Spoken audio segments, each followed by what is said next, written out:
Apa kabar Ibu Bapak? Baik. Semuanya baik ya? Sadu.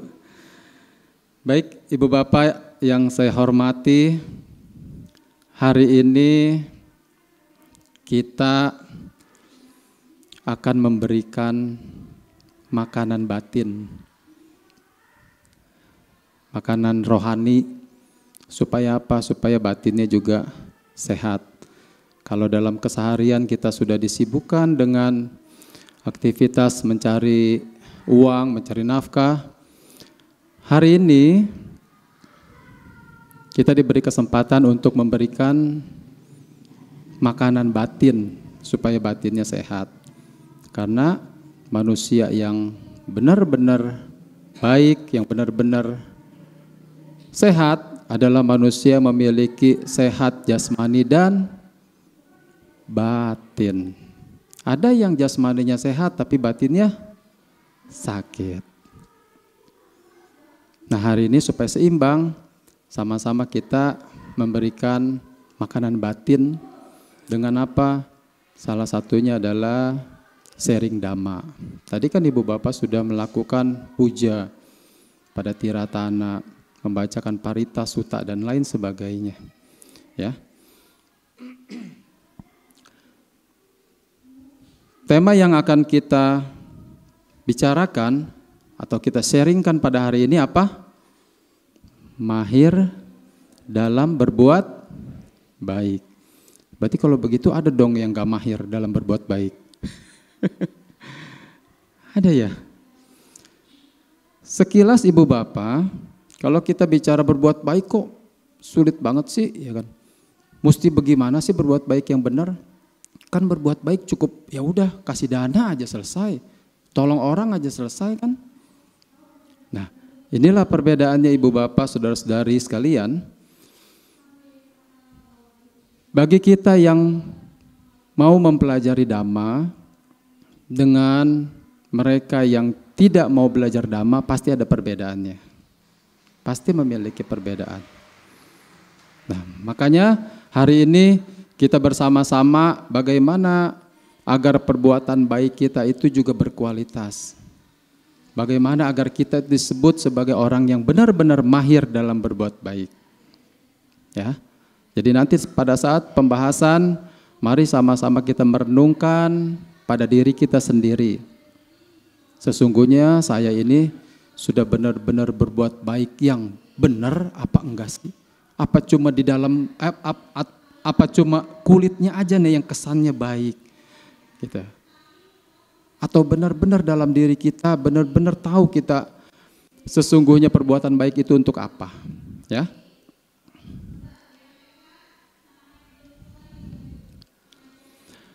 Ibu Bapak hadirin yang berbahagia, ada 4 syarat perbuatan baik berkualitas baik. Yang pertama, kita harus memiliki caga. Yang kedua, harus memiliki sada. Yang ketiga, kita harus memiliki sila. Dan yang keempat, kita harus memiliki panya atau kebijaksanaan. Tadi di awal saya katakan, kalau berbuat baik kok banyak benar syaratnya. Iya, biar apa? Biar berkualitas. Nah, kita akan bahas ini sama-sama Ibu Bapak. Yang pertama adalah caga. Biasa kita menyebutnya dengan kemurahan hati, caga. Kemurahan hati atau pelepasan. Contoh yang sederhana apa Ibu Bapak? Kalau kita sudah memiliki caga. Setiap kita melakukan kebaikan apapun, mau itu dana atau menolong orang dan lain sebagainya, tidak ada lagi timbul penyesalan. Itu ciri-ciri orang yang memiliki caga diantaranya itu. Setiap kita mau berdana aja, hal yang mudah deh ya, mau berdana. Setiap apa yang kita lepas, nggak ada lagi penyesalan. Nggak ada lagi pemikiran curiga, nanti uang dananya dikemanain ya? Nggak ada lagi. Yang saya danain ini tepat nggak ya? orangnya tepat nggak ya? Jangan-jangan mendingan saya dana ke sini aja ya. Nah, nggak ada lagi. Nggak ada lagi penyesalan-penyesalan seperti itu, Ibu Bapak. Itu ciri kalau kita sudah memiliki caga, kemurahan hati, pelepasan. Ini ciri yang gampang yang bisa kita mengerti. Kalau kita masih ada penyesalan, begitu selesai memberi atau membantu masih ngedumel, nah, berarti caganya masih kurang. Ya. Poin pertama, Ibu Bapak, bisa dimengerti? Bisa? Ya. Nanti saya tidak ulang lagi ya. Jadi begitu selesai, nanti paling saya cuma kasih inti-intinya saja. Ya. Yang pertama adalah caga tadi, sudah mengerti ya. Yang kedua adalah memiliki sada, atau biasanya dalam bahasa Indonesia sebutnya apa? Keyakinan. Keyakinan seperti apa nih yang harus dimiliki oleh umat Buddha? Apakah cukup dengan membacakan Buddhang Saranang Gacchami, Dhammang Saranang Gacchami, Sanggang Saranang Gacchami? Apakah cukup dengan mengucapkan itu saja kita sudah merasa yakin? Ada 5, Ibu Bapak, saudara-saudara sekalian. Ada 5 keyakinan yang harus kita teguhkan. Yang pertama, keyakinan kita kepada Buddha. Keyakinan kita kepada Buddha, mulai dari guru kita sendiri. Kalau kita tidak yakin guru kita, maka otomatis ajarannya pun kita ragukan. Ya enggak?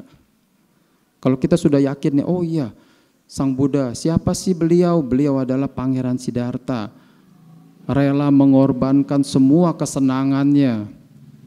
Demi apa? Demi mencari obat, agar tidak lagi tua, sakit, dan mengalami kematian. Kita yakin bahwa Sang Buddha sudah mencapai kesempurnaan. Keyakinan kepada Buddha yang pertama. Yang kedua, sada atau yakin kepada siapa? Dhamma. Pada ajarannya. Tadi saya katakan, kalau kita sudah yakin, gurunya ya udah yakin, yang ngajarin ini kayaknya yakin nih, guru kita saya yakin nih Sang Buddha nih. Pasti kita akan percaya dengan Dhamma, ajarannya. Yakin kepada Dhamma. Ciri yakin kepada Dhamma apa? Di antaranya kita tidak lagi menolak. Kalau misalnya kita mau ke wihara mendengarkan Dhamma, itu kita tidak lagi ada penolakan terhadap Dhamma. Enggak ada lagi setiap dibilangin nih, setiap ada yang ceramah, itu mah cuma teori, itu mah cuma ini. Tidak ada lagi penolakan-penolakan terhadap Dhamma. Semua kita terima. Itu cirinya kita yakin kepada Dhamma. Keyakinan yang ketiga apa? Yakin kepada Sangga.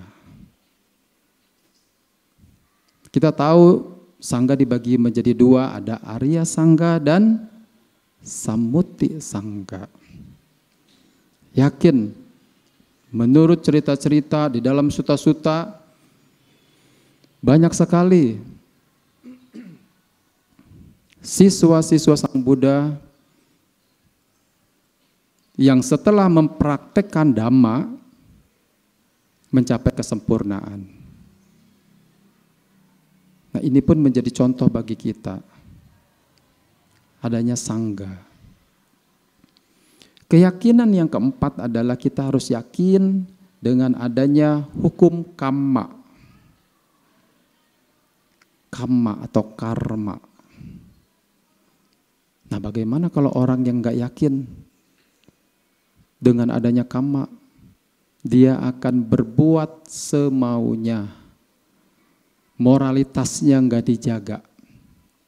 Kalau yang nggak memiliki keyakinan kepada kamma. Membunuh dianggap hal yang wajar, mencuri hal yang wajar, berbuat asusila hal yang wajar. Karena dia tidak takut akan kamma. Dia tidak mengerti kamma. Ya.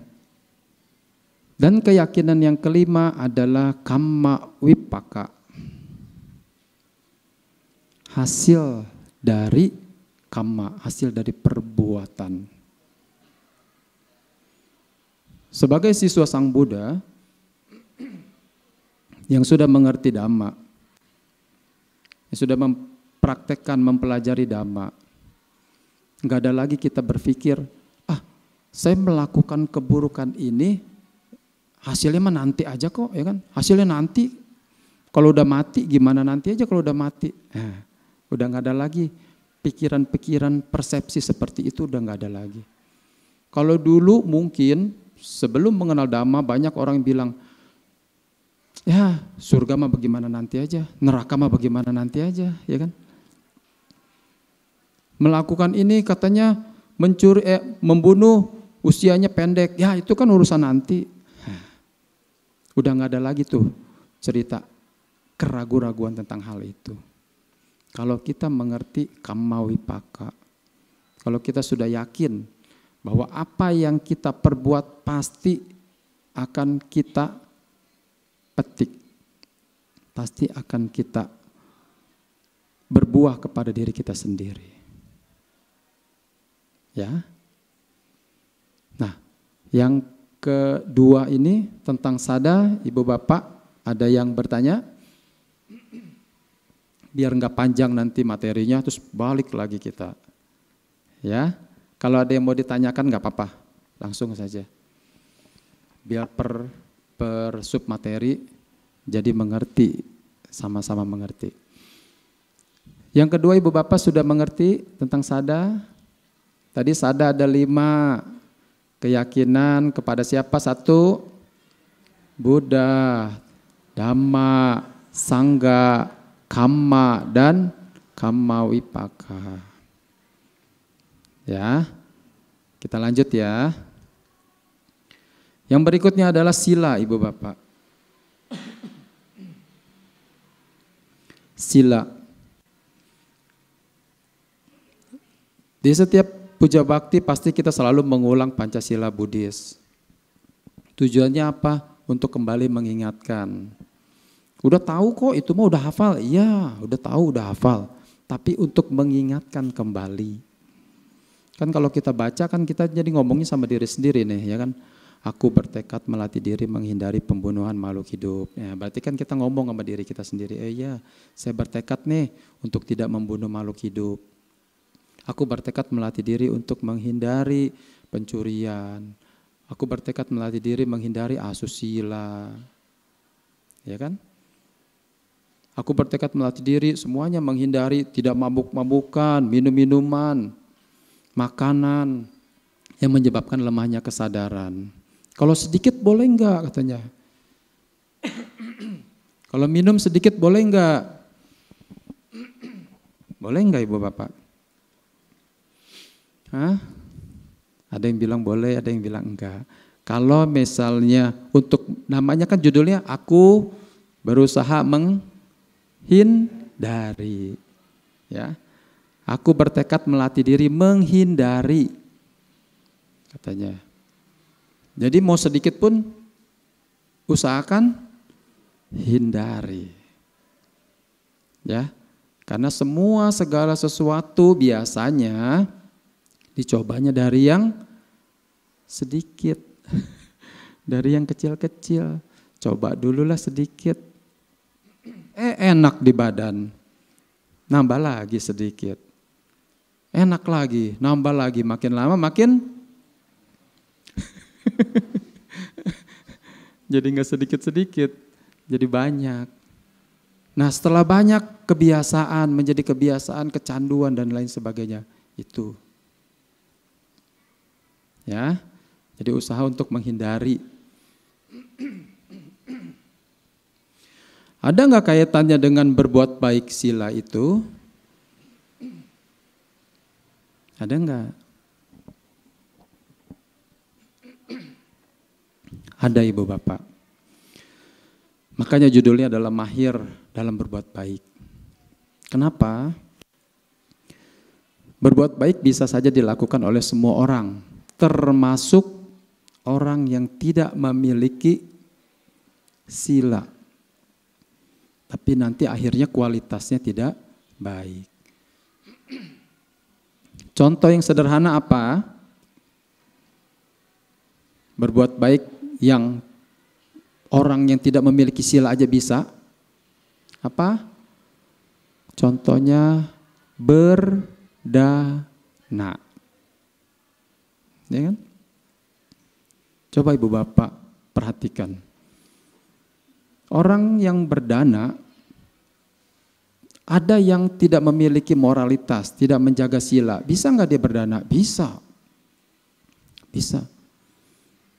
Pembunuh bisa berdana kepada temanannya, ya kan? Temannya sama dibagi-bagi. Mencuri lebih bisa lagi. Orang-orang yang mencuri untuk berdana bisa. Setelah mencuri hasilnya dibagi-bagi lagi ke temannya, ya kan? Dibagi-bagi ke yang lain, bisa berdana. Tapi kualitas dan hasilnya itu tidak baik. Nah, karena kita mengerti dhamma, bagaimana nih setiap perbuatan baik kita itu berkualitas tinggi. Bagi orang yang berdana tetapi tidak menjaga moralitas, bagi orang yang bisa berdana tetapi tidak memiliki sila, di kehidupan berikutnya bisa saja mereka terlahir di alam yang rendah. Karena apa? Silanya nggak dijaga. Ini cirinya nih, ini bedanya. Orang yang memiliki sila dengan yang tidak memiliki sila. Sama-sama berdana, tapi orang yang tidak memiliki sila bisa saja terlahir atau bisa terlahir di alam rendah. Nah, bagaimana dengan hasil dananya? Tetap nggak hilang. Tetap nggak hilang. Dia akan terbawa. Contoh, misalnya ada orang yang sering melakukan perbuatan asusila, ya kan? Sering melakukan hal-hal yang bodoh dalam kehidupannya. Dia bisa terlahir di alam binatang. Karena apa? Tidak menjaga sila itu. Tetapi karena dia sering berdana, dia jadi binatangnya pun yang beda. Yang beda. Nah, contohnya coba deh ibu bapak perhatikan. Kalau lihat kucing, ya kan? Ada yang kucing di jalanan, ada yang kucing di salon. Ya, dipelihara, disalonin, dimandiin, dikasih makannya juga yang mewah. Ada yang di jalanan, di sampah, ya, sampai depan rumah orang ditimpuk lagi, diusir lagi. Apalagi kalau ngelihat binatang guguk, ya kan? Banyak kan? Ada yang guguk dibawa-bawa ke mall, di salon, tidurnya di AC. Iya kan? Tidur sama majikannya. Makanannya pun juga beda, spesial. Sakit sedikit dikedokterin. Ya. Tapi ada juga binatang anjing yang hidupnya sengsara. Kulitnya rusak, mau makan susah, makan juga dari sisa-sisa. Harus berantem dulu dengan anjing yang lainnya. Nah, perbedaan itu didapat karena sering berdana dan tidak berdananya. Tetapi bagi mereka yang tidak menjaga moralitas, akhirnya itu kelahiran berikutnya tidak terlahir di alam yang bahagia. Tapi bagi orang yang sudah berdana, moralitasnya dijaga. Terlahir di alam yang bahagia, Dan di alam itu pun mereka mendapatkan apa yang diinginkan, tidak kesusahan. Bahkan ada yang mengatakan begini, kalau ada orang yang tidak menjaga sila, tapi sering berdana, sekalipun beliau terlahir di alam, atau mereka terlahir di alam manusia, karena tidak menjaga moralitas, tapi sering berdana, sekalipun mereka terlahir di alam manusia, mereka menjadi manusia yang serba kekurangan. Sekalipun mereka ada, mempunyai harta, hartanya itu pun akan cepat habis. Habisnya bisa jadi terbakar, bisa jadi habis oleh anak, banyak macam. Yang jelas hartanya itu tidak akan kuat lama di dalam diri dia. Kalaupun mereka terlahir di alam manusia, tapi tidak menjaga sila. Nah, setelah mengetahui hal seperti ini, setelah kita belajar seperti ini, akhirnya kan kita bisa memilih. Saya mau melakukan kebaikan ini, mau plus dengan sila atau enggak. Nah, ya kan? Kalau dengan sila, konsekuensinya seperti ini. Kalau tanpa sila, cuma dapatnya seperti ini. Ya, ini yang ketiga. Makanya di awal saya katakan tadi, contohnya misalnya kayak tadi kita minum minuman, ya kan? Boleh enggak kalau minum sedikit? Nah, makanya kan di terjemahan dalam bahasa Indonesia dikatakan aku berusaha atau bertekad melatih diri menghindari. Menghindari itu mau banyak mau sedikit, hindarin aja dulu, ya kan? Karena ada pepatah, lebih baik mencegah daripada mengobati. Karena kan kalau udah sakit mah udah susah, diobatin juga belum tentu baiknya cepat. Ya, sama halnya seperti hal-hal seperti itu Romo, ya kan? Mau minum minuman keras, mau rokok sekalipun, kalau seseorang itu sudah merasa kecanduan, kalau nggak ngerokok nggak enak, nah itu berarti kan udah kecanduan kan. Sama halnya dengan minum minuman keras, kalau nggak minum badan nggak enak misalnya, sama. Sekalipun itu tidak ada dalam terjemahan di Indonesia, dalam bahasa Indonesianya, tapi itu bisa dikatakan juga sebagai dapat melemahkan kesadaran. Ya, sekalipun tidak ada dalam terjemahan bahasa Indonesia, memang tidak ada, ya kan. Nah, kadang begitulah Ibu Bapak, ada orang-orang yang sudah mengerti dhamma, tapi mungkin, ya kan, mau mencari celah. Cari nih, oh nggak ada terjemahan Indonesianya ngerokok, ya kan.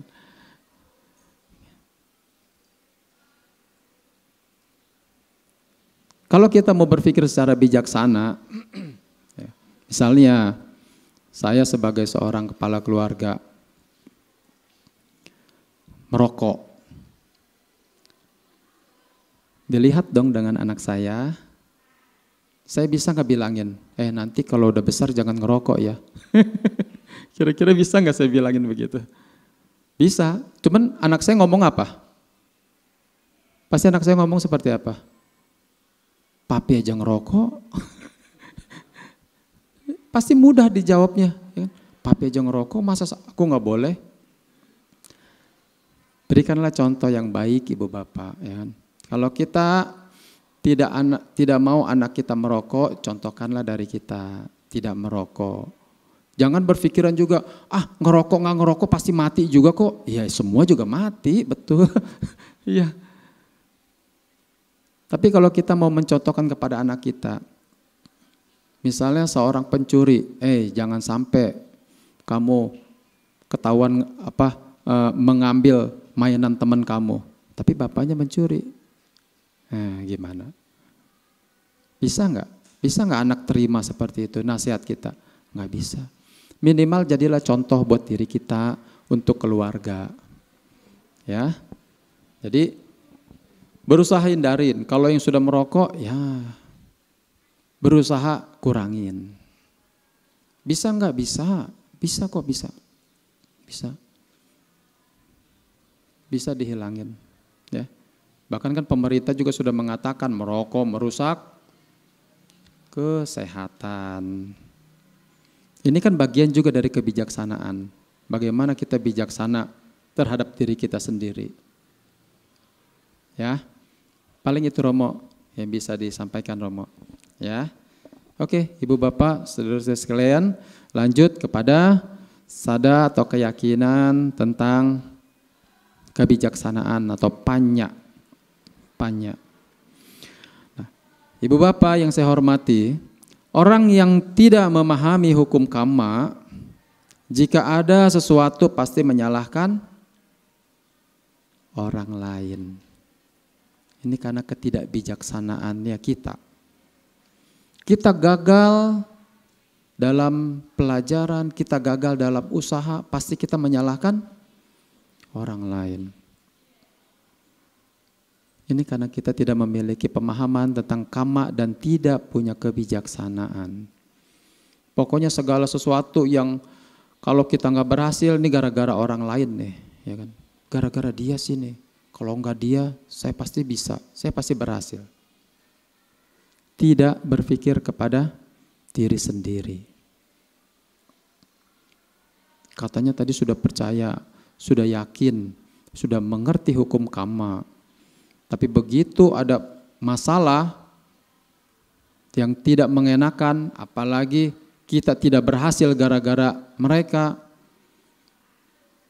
orang lainlah yang disalahkan.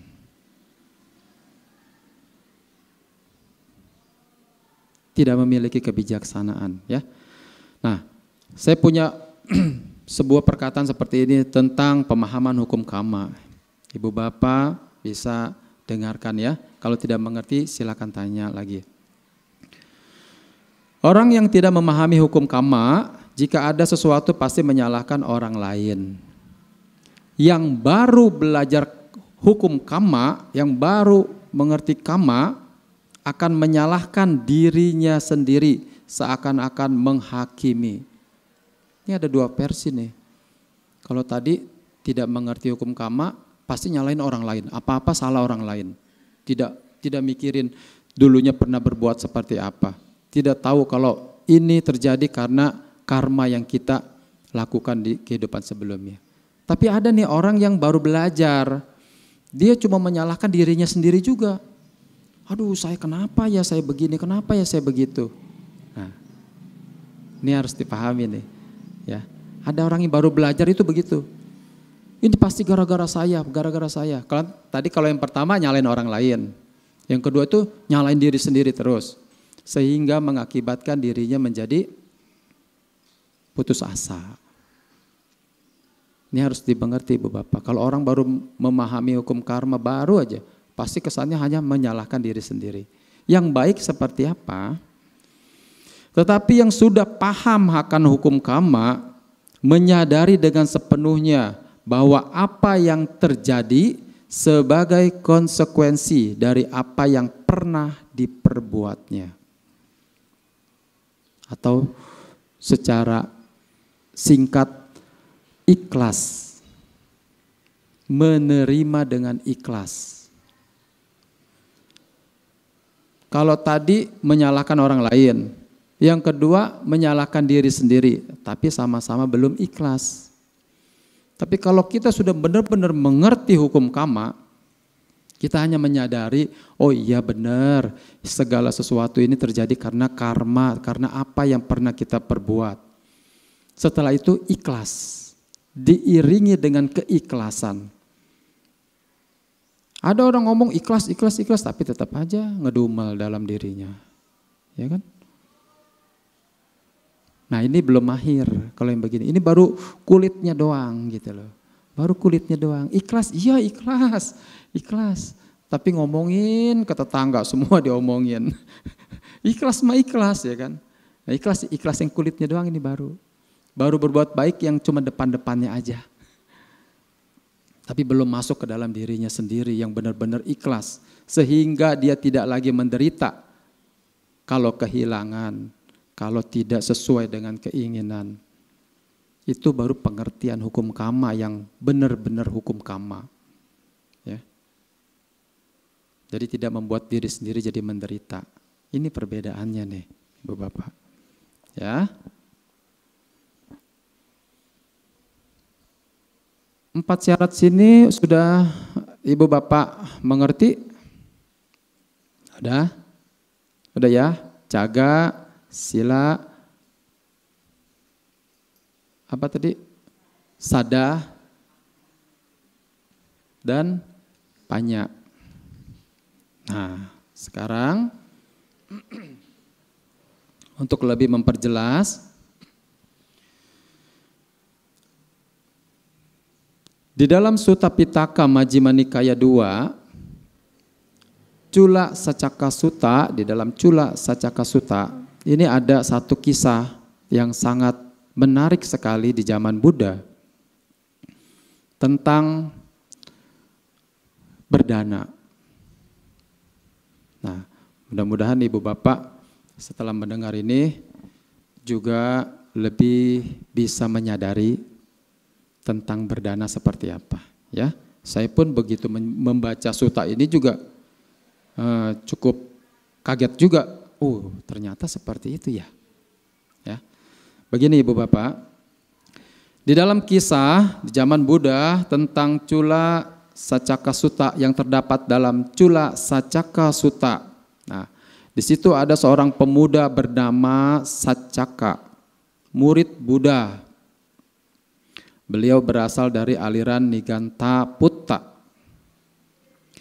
Nah, perdebatan Saccaka menganggap, ini sebelumnya nih ya, sebelum menjadi murid Buddha, Saccaka menganggap bahwa jasmani ini, perasaan, pencerapan, bentuk-bentuk pikiran, kesadaran adalah pribadiku. Pribadiku itu artinya dia bisa menguasai. Dia bisa menguasai jasmani. Ini menurut pemuda Saccaka. Saccaka menganggap pribadi jasmani ini saya bisa kuasain loh. Saya bisa atur. Perasaan ini saya bisa atur. Ini menurut beliau. Menurut Saccaka. Padahal seperti yang kita ketahui bahwa di dalam Dhamma ada hukum yang namanya anatta. Anatta, tanpa inti, tanpa aku. Tapi Saccaka ini mempunyai pemikiran yang berbeda, bahwa dia katanya dia bisa mengendalikan. Nah, singkat kata kemudian Buddha berkata, apakah kamu bisa mengatur itu semua, Saccaka, sesuai dengan keinginanmu? Nah, Sang Buddha bertanya sekali, begitu. Saccaka, apakah kamu bisa mengatur semua keinginan kamu? Ditanya lagi kedua kalinya oleh Sang Buddha, Saccaka tetap berdiam. Enggak dijawab.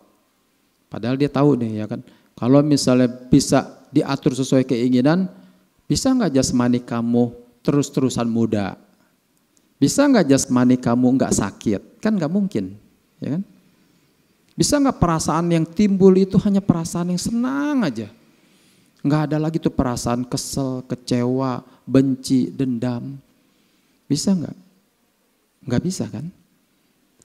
Makanya Saccaka terdiam. Nah, ternyata Ibu Bapak, apabila Sang Buddha, Sang Tathagata bertanya 2 kali dan ketiga kali tidak dijawab, ya, kalau Tathagata bertanya kepada seseorang tidak dijawab sebanyak 3 kali, di dalam sutta ini dikatakan, maka Dewa Wajirapani atau disebut Dewa Halilintar akan membelahnya menjadi 7. Tuh kalau Sang Bhagawa udah nanya 3 kali tapi dicuekin gitu, kalau bahasa kita ya, dicuekin, nggak dijawab, didiemin. Maka Dewa Halilintar yang akan membelahnya menjadi 7. Jadi kalau Sang Buddha bertanya harus jawab. Singkat ceritanya Ibu Bapak ya, Saccaka ini kalah dalam perdebatan. Sudah dijawab oleh Sacaka, ya kan, bahwa iya Sang Bagawa, saya keliru, ya kan. Setelah dijelaskan juga oleh Sang Buddha bahwa jasmani ini tuh nggak bisa dipertahankan, Sacaka. Kamu nggak bisa jasmani ini terus-terusan sehat, pasti mengalami penyakit. Kamu nggak bisa jasmani ini terus muda, pasti mengalami tua. Kamu nggak bisa menjaga perasaan ini terus tenang, terus bahagia, nggak bisa. Suatu saat pasti kamu akan timbul penderitaan, kekecewaan, kesedihan. Setelah mendengarkan cerita itu, Sacaka baru tersadarkan. Akhirnya memohon untuk menjadi murid Buddha. Setelah menjadi murid Buddha, Sacaka berniat nih akan berdana kepada Sang Buddha, berdana makanan, ya. Berdana makanan, kemudian mengumumkannya lah Sacaka kepada, di daerah situ itu terdapat pangeran bernama Licawi, Pangeran Licawi. Nah diumumkan, ya, karena tahu nih Pangeran Licawi ini sering berdana kepada Sang Buddha. Sedangkan Sacaka kan murid Buddha yang baru nih, dia belum tahu nih kalau mau mengundang Sang Buddha mempersembahkannya apa aja ya, nah makanannya apa aja ya. Kan kalau yang baru begitu, ya. Sama halnya kalau kita mau mengundang para biku, pasti kita nanya, Romo, Bante makannya apa ya? Bante harus disiapinnya apa ya? Sama, Sacaka pun bingung. Makanya dia mengumumkanlah kepada Pangeran Licawi yang biasa berdana kepada Sang Buddha. Besok hari saya akan mengundang Sang Buddha ke rumah saya untuk makan. Untuk berdana, saya akan berdana. Silakan Pangeran Licawi kalau mau berdana, silakan titip ke saya. Dia bilang, silakan titip ke saya. Nanti saya akan memberikan kepada Sang Buddha. Ya udah, Pangeran Licawi nitip semua makanan. Karena kan Sacaka nggak tahu nih hidangan apa yang harus disiapkan untuk Sang Buddha. Selesai Sang Buddha makan. Sang Pangeran Licawi berkata atau berbincang kepada Sang Buddha, ada pahala besar dari kebajikan ini yang bisa untuk kebahagiaan Pangeran Licawi. Ya, karena kan sesungguhnya makanan yang disiapkan itu dari Pangeran Licawi. Sang Buddha, Sacaka ngomong begini, ada pahala yang besar dari kebajikan ini bisa untuk kebahagiaan Pangeran Licawi. Tuh bahasanya begitu. Bahasanya halus benar ya. Sebenarnya mah harusnya ngomongnya Sang Buddha ini makanan dari Pangeran Licawi gitu. Enggak begitu, bahasanya halus. Kemudian Buddha berkata seperti ini, wahai Sacaka, ada pahala atau berkah dari seseorang penerima yang belum terbebas dari loba, dosa, dan moha seperti kamu, dan pahala itu untuk Pangeran Licawi. Ngerti gak maksudnya Ibu Bapak? Jadi pahala dari apa yang sudah diberikan oleh Pangeran Licawi itu adalah kepada seorang penerima yang belum terbebas dari loba, dosa, dan moha. Jadi Pangeran Licawi itu hanya berdana kepada Sacaka. Jadi dianggapnya karena dia nitip ya. Pangeran Licawi itu nitip ke Sacaka. Jadi pahalanya itu pahala ke Sacaka. Dan ada pahala dari seorang penerima yang sudah terbebas dari loba, dosa, dan moha.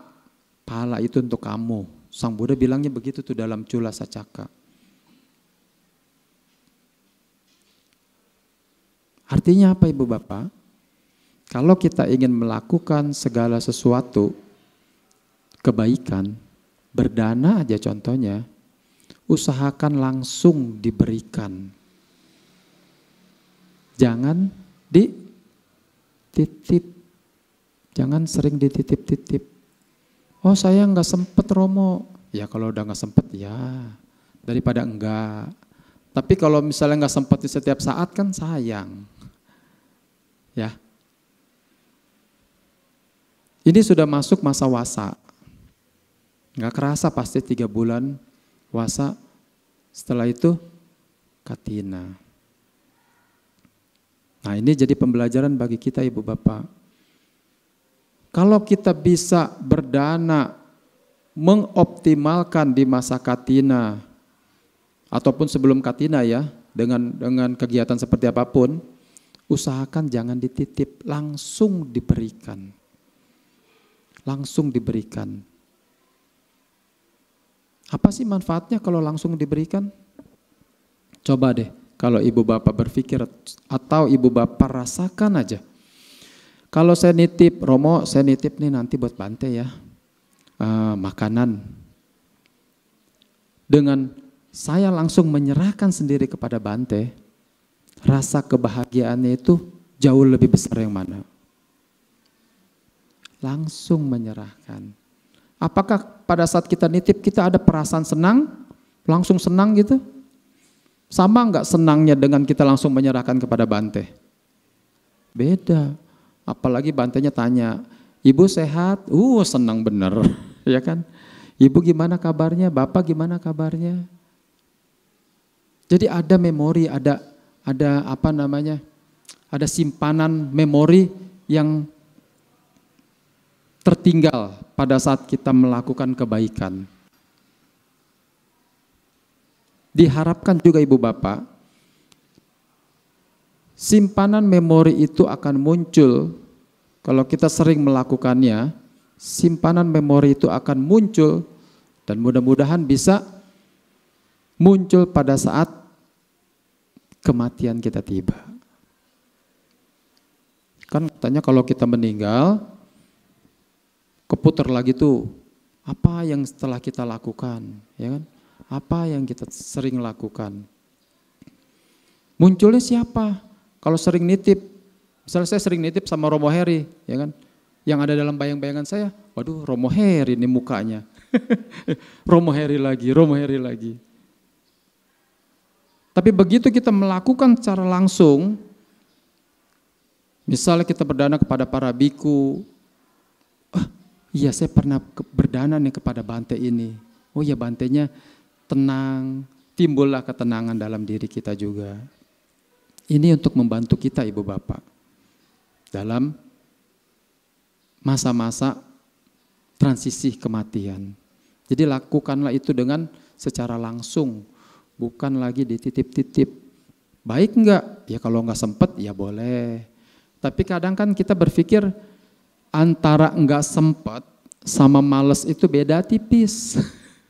Ya, antara enggak sempat sama males itu beda tipis. Kadang-kadang males bilangnya udahlah enggak sempat lah titip aja. Lakukan ibu bapak secara langsung. Pasti ada kegembiraan tersendiri. Contoh yang lebih simpelnya apa? Sampai jam berapa, Romo? Contoh yang simpelnya misalnya begini, ya. Ibu bapak di sini punya grup WA, grupnya WA Cetia yang sering informasiin, ya kan. Hari ini kebaktian diisi oleh siapa, ya kan. Ada kegiatan apa. Nah, saya pernah mengintip juga kalau Weluana sedang atau akan melakukan pengembangan lahan, ya kan. Tawara dana, beli tanah lagi untuk SMB ya Romo ya, untuk SMB. Nah, ini contoh simpelnya seperti ini ya. Perbedaannya nanti ibu bapak bisa pikirkan sendiri. Mungkin di grup WA itu sudah dikatakan, sudah sering nih di broadcast nih, ibu bapak yang ingin berdana silakan, ya kan. Kita akan ada pengembangan ini untuk SMB. Itu di broadcast sekali, ya kan. Sekali itu sama admin misalnya. Broadcast 2 kali, kita sih udah lihat, ya kan. Kita udah lihat, oh ya udah lewat. Kita udah lihat lagi, lewat lagi. Suatu saat, ini mungkin nih ya, mungkin ibu bapak di Japri nih sama Romo Heriadi. Ya, mungkin ya. Mungkin ibu bapak di Japri. Langsung di WA langsung. Kok ini ya kan kita lagi ada pembangunan ini nih. Mau ikut berdana enggak? Tawara dana nih kita mau ada pengembangan lahan. Terus kita berpikir, ya sebenarnya info ini sih saya udah tahu nih ya kan. Udah lewat nih di grup nih 2-3 kali nih ya. Tapi saya cuekin. Karena di Japri Romo Heriadi timbul perasaan apa? Aduh, udah di Japri nih ya kan. Enggak dana, enggak enak nih. Akhirnya dana juga. Padahal infonya udah tahu tuh ya kan dari grup. Waduh, karena di Japri sama Romo Heriadi nih, kalau enggak dana juga gimana ya kan? Apa Romo Heriadi lagi udah banyak bantu saya, ya kan? Kemarin mungkin waktu siapa meninggal dia udah bacain parita terus, kalau enggak dana malu nih, ya kan? Akhirnya dana. Inilah perbedaannya Ibu Bapak. Inilah perbedaannya. Jadi ibu bapak itu berdana atas dasar apa? Enggak enak, enggak enak. Harusnya kalau misalnya kita sudah meyakini, kita benar-benar tekad dan mau berdana, harusnya dana yang kita lakukan itu berbuah besar. Karena apa? Karena kita sudah tahu nih. Oh, ada pembelian lahan dan ini sangat baik sekali. Tapi karena kita cuekin dan kita tidak respon, akhirnya kita yang respon itu karena dijapri seseorang, dana kita, kualitas kita akan berkurang. Cuman karena perasaan nggak enak, tuh bedanya. Jadi apa yang harus kita lakukan? Ibu bapak, mahirlah dalam berbuat baik, ya. Mahir dalam berbuat baik, pandai dalam berbuat baik. Ada kesempatan tawaradana, ada kesempatan berdana ini berdana itu, ikut lakukan. Saya nggak bisa besar, nggak apa-apa. Boleh kan kecil Romo? Boleh, boleh. Yang penting apa? Di dalam pikiran kita, di dalam batin kita. Kita berdana itu bukan karena apa-apa. Kita berdana itu bukan karena enggak enak. Kita berdana bukan karena ingin dipandang. Kita berdana bukan karena ingin kesohor atau segala macam, bukan. Makanya saya bilang, banyak orang melakukan kebaikan itu cuma kulitnya aja. Kesannya baik aja, tapi enggak sampai ke dalam dirinya sendiri. Kenapa? Karena itu disusupi oleh tanha. Jadi ibu bapak saudara-saudara sekalian harus berhati-hati di dalam setiap melakukan kebaikan. Benar kesannya baik, tapi kalau di belakangnya atau disusupi oleh kesombongan, ingin tenar, ingin ada nama, dikuasai oleh keserakahan, maka kualitas dari kebaikan itu pun juga kecil.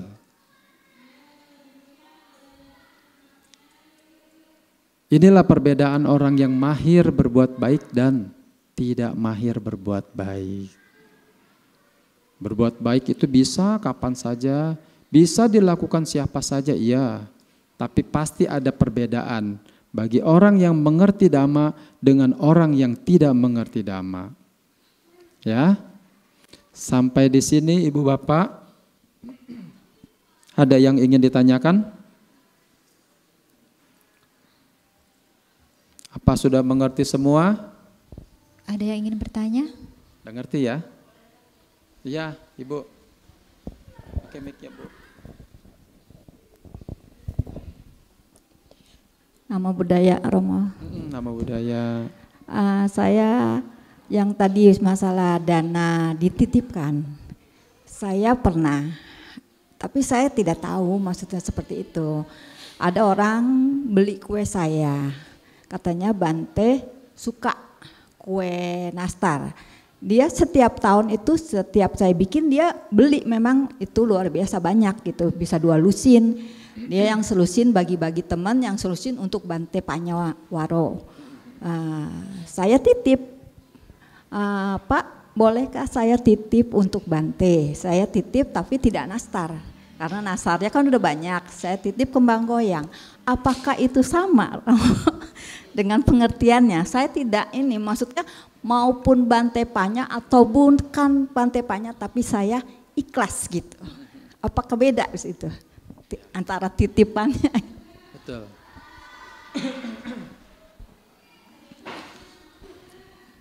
Terima kasih Ibu, pertanyaannya sangat baik sekali. Tadi sudah saya katakan, ya. Sama-sama kita melakukan kebaikan, iya sama. Sama-sama berdana, iya sama. Kalau misalnya jaraknya tidak memungkinkan untuk langsung memberikan, itu boleh. Boleh kita titipkan. Cuma yang tadi saya katakan, jangan semua kebaikan itu bisa dititip. Dikit-dikit dititip, padahal jaraknya dekat, ya nitip juga. Yang Ibu lakukan sudah baik. Tapi itu juga Bantenya juga, maksudnya orangnya juga bilang, Bante ini yang suka kasih kue ini sama Bante ini ibunya gitu. Iya. Tapi kemarin pas ketemu di rumah Herianto, kan Bante ada. Oh Bante iya. Datang, Bante bilang makasih sudah saya terima gitu. Bante bilang oh ini orangnya gitu. Iya. Itu sangat baik sekali Bu, ya kan. Kalau Ibu sampai ketemu lagi dan juga diingatkan, ada perasaan senang nggak pada saat itu? Luar biasa senangnya. Apalagi yang terima Bante senior ya. Apalagi mungkin kalau misalnya kondisinya memungkinkan, Ibu langsung memberikan pada saat itu, senangnya lebih besar nggak? Ya jelas lebih besar. Lebih besar lagi. Bertemu saja kemarin itu berkah luar biasa. Betul. Itu berkah benar, saya lagi tiduran itu nggak sengaja Romo. Saya seperti ada yang bangunin ke sana. Pas saya ke rumah almarhum itu nggak ada orang yang ini tuh Bante loh, Bante yang bener-bener umat Buddha iniin gitu. Itu orang nggak ada Romo. Kalau nggak ada saya tuh Bante nggak ada yang nyambut. Oh gitu, ya. Jadi mereka itu memang tidak tahu. Kita juga memang keluarga tidak mengundang gitu. Mengundang Bante itu sampai istrinya aja saya tanya, Pi emang ngundang Bante Panya? Siapa yang ngundang Bante Panya mah katanya. Mana Bante Panya dinungguin, dia cuma sebentar. Enggak ada yang ngundang mah katanya. Istrinya pun tidak tahu gitu. Iya. Bante akan datang gitu. Jadi berarti, ya berkah bagi saya datang pertama gitu. Betul Ibu. Ya mungkin itulah karma baik saya berdua. Karma baik situ. Ibu, betul. Ya, gitu. Betul Bu, sangat luar biasa sekali Ibu, benar. Gitu, ya, karena juga bertemu beliau itu tidak susah. Mudah. Iya betul, ya. Tidak mudah. Jangan lagi kita, ya kan para biku yang lain juga sama. Ya. Para biku juga susah kalau itu. Jadi itu karma baik Ibu, berkah buat Ibu, ya kan. Mengenai pertanyaan Ibu, selama Ibu merasa senang, ya mudah-mudahan itulah yang menjadi memori. Ya, mudah-mudahan itu menjadi memori, terus dikenang. Suatu saat mudah-mudahan itu muncul pada saat ya kematian tiba. Akhirnya menimbulkan ketenangan buat diri kita juga. Ya, jadi kalau berdana jaraknya jauh, nggak bisa. Tapi kita mau berdana silakan, bukannya dilarang, silakan, boleh. Ya, yang jadi permasalahan adalah kalau di tempatnya dekat, misalnya sama-sama di sinilah ya, ngundang Bante di Weluwana dan lain sebagainya. Kadang kita kan kalau pagi suka males, udah titip aja lah yang dekat, misalnya siapa, ya kan, Ciani atau siapa, atau Romonya aja lah, saya kasih uangnya aja, gitu kan, danain deh. Yang tidak dapat itu adalah memorinya, momennya itu loh, yang saya katakan ya. Jadi jangan sampai kita menghilangkan memori itu. Pada saat harusnya kita dana happy, bahagia, nggak dapat. Ya. Atau biasanya, atau orang yang cuma biasa nitip aja ya kan. Semuanya serba nitip dan menganggap itu adalah ya udahlah, yang penting udah berbuat baik. Nah inilah Ibu perbedaannya.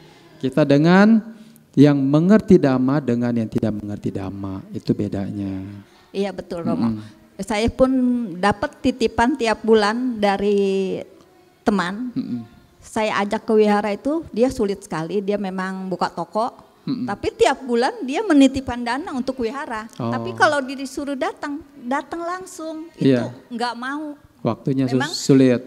Pemikirannya belum ada, pemahaman damanya dia belum ada gitu. Dia pengertiannya dengan menitipkan saja sudah melakukan perbuatan baik. Betul. Gitu.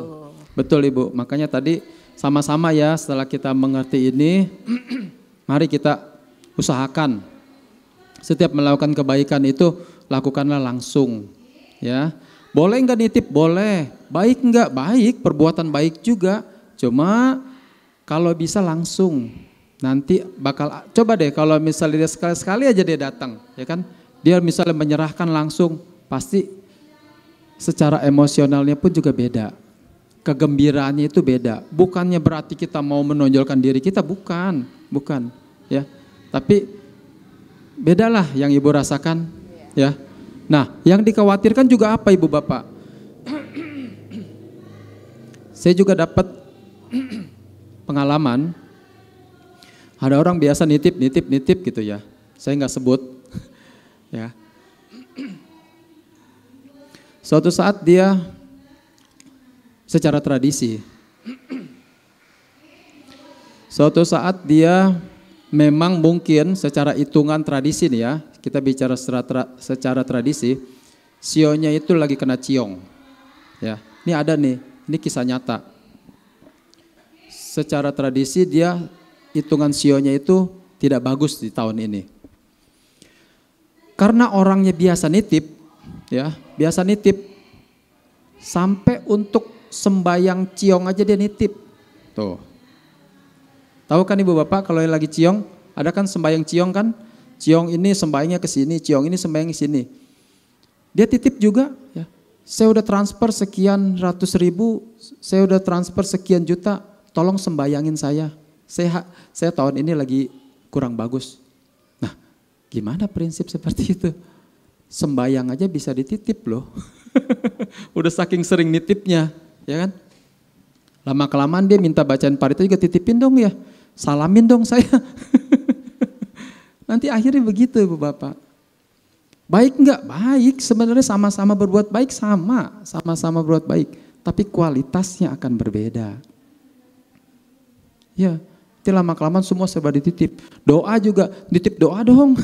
Ya, terus saya bayar nih, ya, 200 ribu, titipin, doain saya, titipin. Lama-kelamaan kalau seperti itu lagi, surga juga bisa dibeli sama dia. Ya, akhirnya dia punya prinsip seperti itu. Surga bisa dititip, bisa dibeli. Saya panggil aja biku sebanyak-banyaknya, saya suruh baca parita. Ya enggak? Saya panggil umat Weluwana semuanya, saya bayar dah, biar misalnya yang meninggal, nenek saya, ibu saya atau siapa bisa masuk surga. Bisa nggak seperti itu? Akhirnya prinsipnya salah.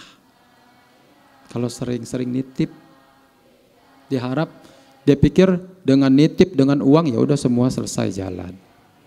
Bagus ya bagus, betul. Berdana, tapi usahakan berdana dengan kualitas yang baik, ya, agar bisa dirasakan senangnya langsung senang hari itu juga, begitu ya, Bapak. Ada lagi? Ada yang ingin bertanya lagi?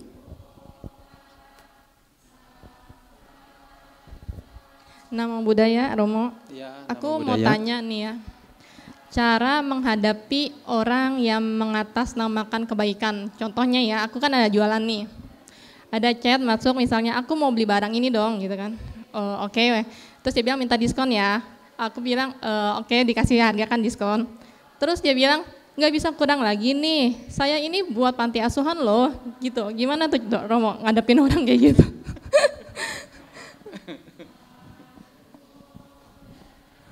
Begitu ya pertanyaannya. Cici jualan.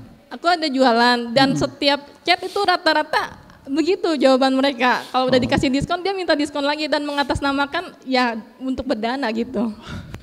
Iya. Jangan-jangan semua anak yatim disebutnya ntar. Iya, iya, iya. Sayangilah anak yatim, semuanya pada mau jadi anak yatim. Iya, Ci. Kadang-kadang memang seperti itu dalam berbisnis. Untuk apa memang mereka mungkin mencari harga yang murah. Mengakali seperti itu. Kalau misalnya Cici tahu memang itu customer Cici yang biasa berdana, silakan. Tapi kalau itu customer cuman bikin akal-akalan, yaitu haknya Cici untuk tidak memberikan, ya. Memang kadang-kadang dalam dunia bisnis itu ada juga seperti itu, ya kan? Mungkin apalagi kalau orang-orang yang jualan hio, Ci, ya kan? Saya kan beli hio buat sembayang. Iya iyalah, semua juga, ya kan? Masa dimahalin sih? Kadang bisnis ya tetap harus ada untung, ya kan? Kalau misalnya menurut Cici, wah ini mah saya nggak untung, saya malah nombok, nggak usah, nggak apa-apa, ya. Cari aja ke ini gitu, ke toko lain, ya. Kasih Romo. Iya, karena memang banyak sih, pasti banyak dia untuk mencari harga murah, ya udah caranya seperti itu, ya.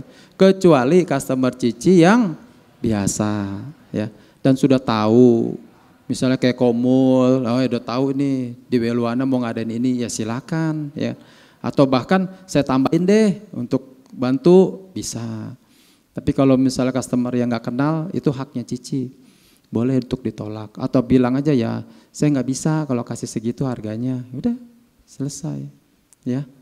Jadi kadang-kadang mengatasnamakan kebaikan untuk keuntungan diri sendiri, ya, gitu Ci, ya. Apakah ada yang ingin bertanya lagi? Bapak, Ibu? Ada lagi, Ibu Bapak? Sudah jelas? Sudah. Ada yang ragu? Ada yang perlu dipertanyakan? Enggak? Sudah mengerti semua belum materinya? Sudah? Sudah ya? Oke, cukup. Ada lagi? Ada lagi Bapak, Ibu? Sepertinya cukup, Romo. Cukup ya? Oke, Ibu Bapak, saudara-saudari, terima kasih atas perhatiannya. Mohon maaf apabila ada kata-kata saya yang tidak berkenan, yang menyinggung perasaan Ibu Bapak. Ya, selamat siang, terpujilah Sang Buddha, Namo Buddhaya. Namo Buddhaya. Buddha nubawena soti hontu. Soti hontu. Sabbe sata bhawantu sukitata. Semoga semua makhluk berbahagia. Sadu. Sadu.